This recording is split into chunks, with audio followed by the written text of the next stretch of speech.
నమస్తే అన్న అందరికీ నమస్కారం. అమెరికా సంచలనమైన నిర్ణయం తీసుకుందనమాట. ప్రస్తుతం ఒకవైపు మేము యుద్ధంలో గెలిచేశాము, ఇజ్రాయిల్ మరియు అమెరికా ప్రకటిస్తూ వస్తూ ఉన్నాయి. అలాగే ఇరాన్ దేశానికి సంబంధించిన ముఖ్య నేతలు ఎవరైతే ఉన్నారో వాళ్ళను వరుస పెట్టి మనం చూసుకుంటే ఇజ్రాయిల్ లేపి అవతల పడిస్తూ ఉంది. ఈ నేపథ్యంలో యుద్ధం ఇక ముగిసిపోతూ ఉందనుకుంటున్న తరుణంలో అయితే కానీ అమెరికా కీలక నిర్ణయం తీసుకుంది.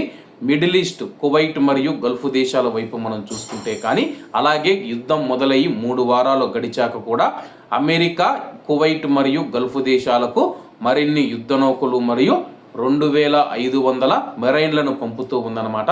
అంటే సైనిక సిబ్బందితో పాటు యుద్ధ నౌకలు కూడా పంపుతూ ఉందని చెప్పేసి ప్రపంచవ్యాప్తంగా ఉన్న వినోద పర్యాటక ప్రదేశాలను కూడా లక్ష్యం చేసుకొని తమ యొక్క ప్రతీకార దారులను విస్తరిస్తామని చెప్పి ఇరాన్ హెచ్చరించిన తర్వాత ప్రస్తుతం యుఏఈలో మనం చూసుకుంటే టూరిజం స్పాట్ అన్నమాట.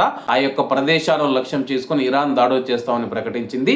ఈ నేపథ్యంలో యుద్ధ నౌకలు మరియు సైనిక సిబ్బందిని మనం చూసుకుంటే కానీ కువైట్కు మరియు గల్ఫ్ దేశాలకైతే కానీ అమెరికా పంపుతూ ఉందన్నమాట.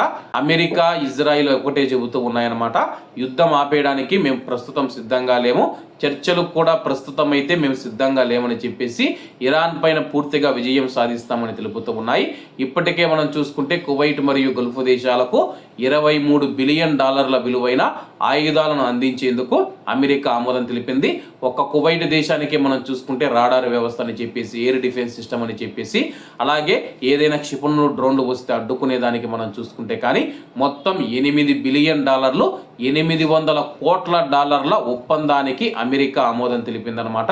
ప్రస్తుతం కువైట్ మరియు గల్ఫ్ దేశాలు మనం చూసుకుంటే అమెరికా నుంచి పెద్ద ఎత్తున ఆయుధాలు కొనుగోలు చేస్తూ ఉన్నాయి.